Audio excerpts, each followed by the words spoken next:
আসসালামু আলাইকুম। আজকে একটু মাশরাফি বিন মুর্তজাকে নিয়ে কথা বলবো। আমাদের সাবেক ক্রিকেট অধিনায়ক, তাকে আমি অনেক ভালোবাসতাম, মাশরাফি বিন মুর্তজাকে। এক প্রকার বলতে পারেন যে আমি মানুষ চিনতেই ভুল করি।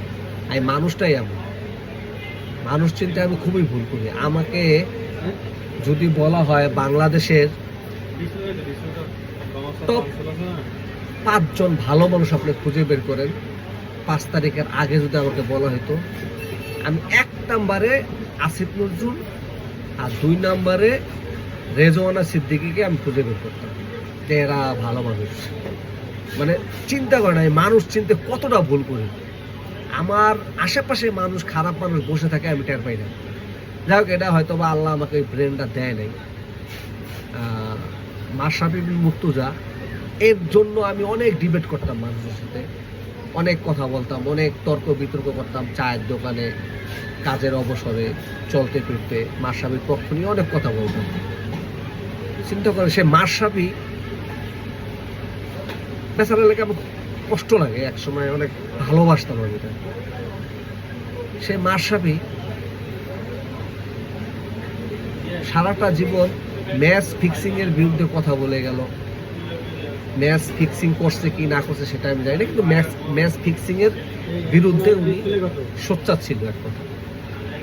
কিন্তু গণতন্ত্র ধ্বংসের বিরুদ্ধে উনি সোচ্চার ছিল না। একটা দেশকে একটা স্বৈরাচার তিলে তিলে ধ্বংস করে ফেলতেছিল, ও ওইটাতে স্বৈরাচার ছিল, ও ওইটাতে সোচ্চার ছিল না। ওটাও ভালো লাগতো। শেখ হাসিনার মতো স্বৈরাচার, শেখ হাসিনার মতো খুনি, শেখ হাসিনার মতো মিথ্যাবাদী এই বাংলার জমি, কেন পৃথিবীর বুকে দ্বিতীয় কোনো ইতিহাস আপনি খুঁজে পাবেন কিনা সন্দেহ, এটা আমি মনে করি। যাই হোক, আমি মানুষ চিন্তা ভুল করি, আমার ভুল হইতেই পারে, এটা আপনারা বিচার করবেন। মাশরাফির জন্য যারা মায়া কান্না করেন তাদেরকে শুধু একটু বলি, মাশরাফি যে আসনে ইলেকশন করেছিল ওই আসনে ভোট ছিল 3 লক্ষ প্লাস, অর্থাৎ 3,17,20,000-এর মতো, ধরেন 20,000, 3,20,000-এর মতো।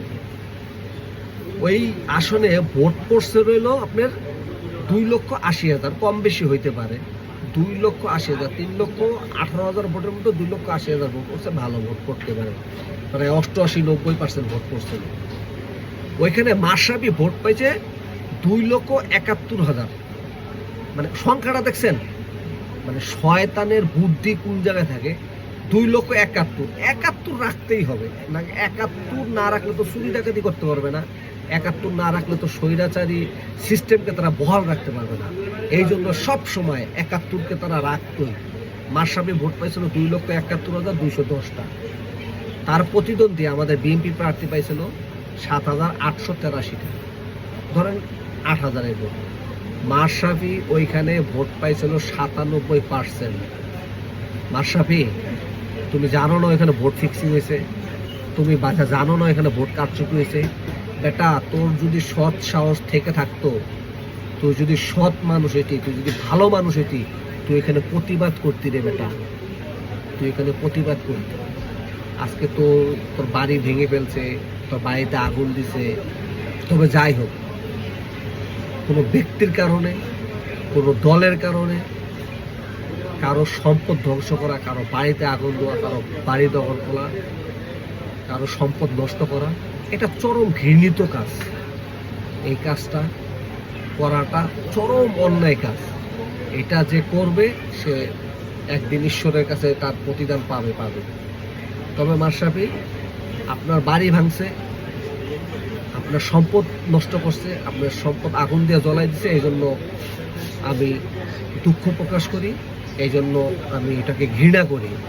কিন্তু আপনার যে চরিত্র, আপনি যে স্বৈরাচারকে যেভাবে আশ্রয় প্রশ্রয় দিচ্ছেন, স্বৈরাচারের সাথে যেভাবে আপনি মিশছেন, আপনি নিজেও যেভাবে স্বৈরাচারী করছেন, ভোট ডাকাতি করছেন, এই জন্য আপনাকে চরমভাবে ঘৃণা করি। আপনার মতো সাইলেন্ট কিলার এই বাংলার জমিনে যাতে আর জন্ম না নেয়। আসসালামু আলাইকুম।